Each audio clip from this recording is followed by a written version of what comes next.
اگر خط دیورند هیچ وقت امضا نمی شد، امروز افغانستان و پاکستان دشمنی هم می بودن؟ یا اصلا کشوری به نام پاکستان شکل می گرفت؟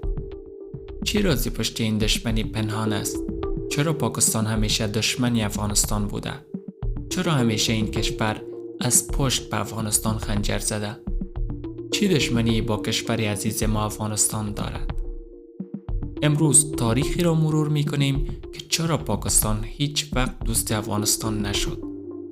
لطفاً تا آخر ویدیو با من همراه باشید.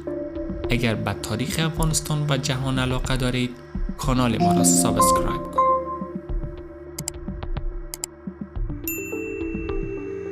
قبل از آن که کشوری به نام پاکستان روی نقشه ایجاد شود، سرزمین‌های امروز افغانستان و مناطق قبایلی آن طرف مرز هیچ وقت مرز مشخص نداشتند. مردم با هم داد و ستد می‌کردند، رفت آمد می‌کردند، قبیله‌ها از کو به کو می‌رفتند و هیچ کس فکر نمی‌کرد روزی خطی کشیده شود که برادر را از برادر جدا کند. اما وقتی در سال 1857 میلادی استعمار بریتانیا وارد هند شد، فهمید که اگر افغانستان مستقل و یک پارچه بماند، خطر بزرگی برای منافعش خواهد شد. انگلستان 3 جنگ با افغانستان کرد و هر بار فهمید با زور نمیتواند این مردم را کنترل کند. به همین خاطر نقشه‌ای طراحی کرد که به جای جنگ مستقیم از تفرقه و خطکشی استفاده کند. در سال 1893 مردی به نام سر هنری مورتیمر دیورند وارد کابل شد و توافقنامه‌ای با امیر عبدالرحمن خان امضا کرد. یا بهتر است بگوییم تحمیل کرد. خطی را روی کاغذ کشیدند که هیچ وقت برای مردم افغانستان یک مرزی واقعی محسوب نشد. این خط دیورند بعدها به بزرگترین بذر دشمنی تبدیل شد.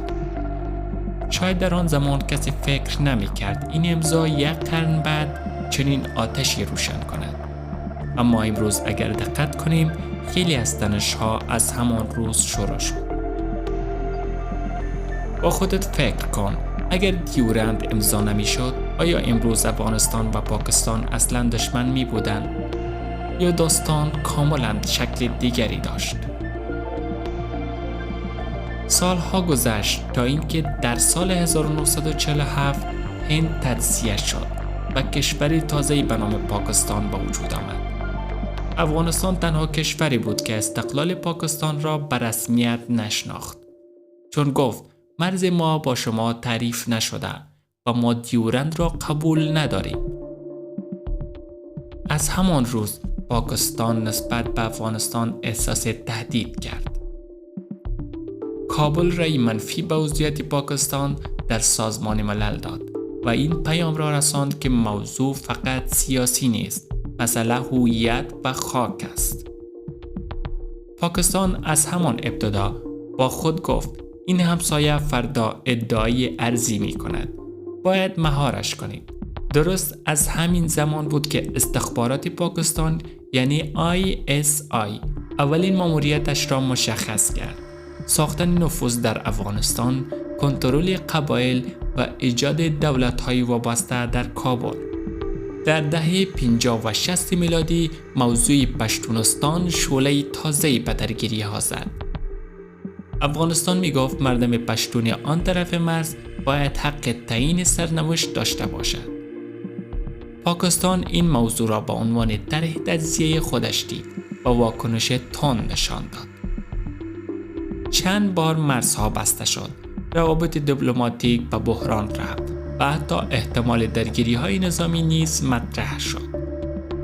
حالا شاید بد نباشد بپرسی آیا دفاع افغانستان از پشتونستان یک حق تاریخی بود یا اشتباهی که هزینه اش را نسل‌ها پرداختند؟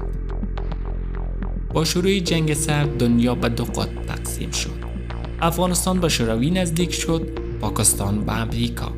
پاکستان پول، اسلحه و حمایت نظامی گرفت و افغانستان زیر فشار اقتصادی و سیاسی قرار گرفت.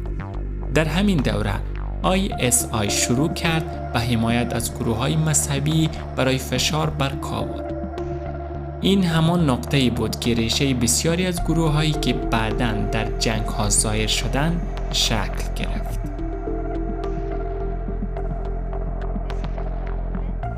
در سال 1979 شوروی وارد افغانستان شد و میلیون‌ها مهاجر به پاکستان رفتند. پاکستان از این فرصت استفاده کرد تا با پوشش مبارزه با اشغال نفوذش را گسترش دهد. مجاهدین در خاک پاکستان آموزش دیدند. پول گرفتن، اسلحه گرفتن و سیاست‌های کابل از بیرون شکل داده شد. حالا سوال واضح این است: آیا پاکستان برای اسلام جنگید یا برای منافع راهبردی خودش؟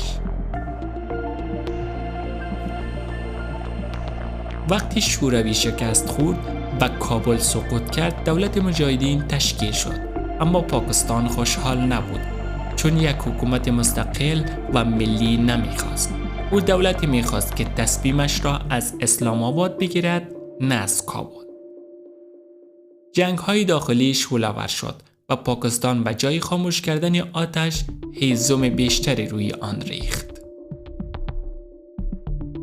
سالهای 90 میلادی نقطه عطف درگیری بود.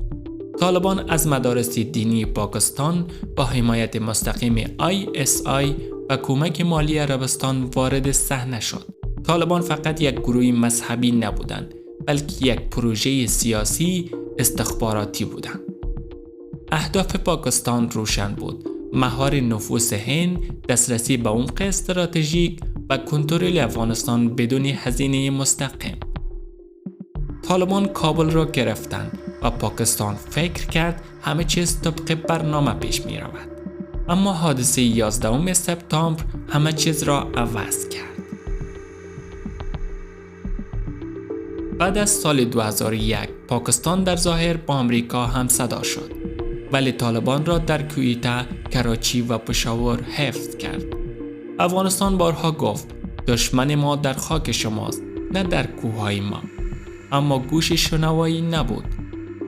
رهبران طالبان در مهمانخانه های پاکستان زندگی می کردند، در حالی که افغانستان درگیر جنگ و خون بود. اینجا یک سوال مهم برای ذهن مخاطب می ماند: اگر پاکستان واقعا صلح می خواست، چرا رهبران طالبان در همون خاک خودش امن بودند؟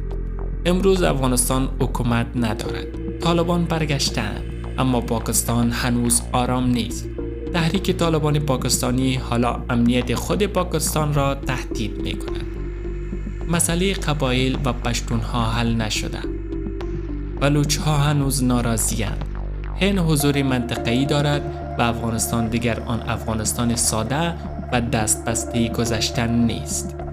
با همه اینها هنوز این پرسش باز است: آیا دشمنی پاکستان با افغانستان از ترس است یا از طامع؟ آیا این دشمنی پایان دارد یا فقط شکل عوض می کند؟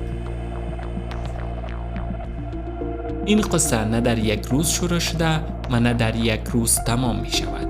از دیورند تا طالبان، از پشتونستان تا رقابت‌های هند و پاکستان، از جنگ سرد تا امروز، هر فصل این داستان زخم تازه‌ای باز کرده. اما یک چیز واضح است: هیچ ملتی با دشمنی دائمی بزرگ نمی شود. فقط باید بفهمیم ریشه ها کجا بوده، چی کسانی سود بردن و چی نسل قربانی شده است. وقتی به سرگذشت افغانستان و پاکستان نگاه میکنیم، میبینیم هیچ حادثه‌ای به تنهایی دشمنی نیافریده، بلکه هر دوره تاریخی لایه تازه‌ای روی زخم قبلی گذاشته است. دشمنی امروز فقط یک اختلاف مرزی یا سیاسی نیست. ترکیبی از ترس، جاه طلبی، رقابت و دخالت‌های خارجی و سوی ضمن تاریخی است. پاکستان همیشه از این هراس داشته که افغانستان روزی خط دیورند را به چالش بکشد و پشتونهای آن سوی مرز خواستار جدایی شود. از سوی دیگر افغانستان هرگز فراموش نکرده که پاکستان در حساس ترین دورانها و جای کمک از ضعف کابل استفاده کرده. برای نفوذ بیشتر گروه‌های مسلح را پرورش داده است.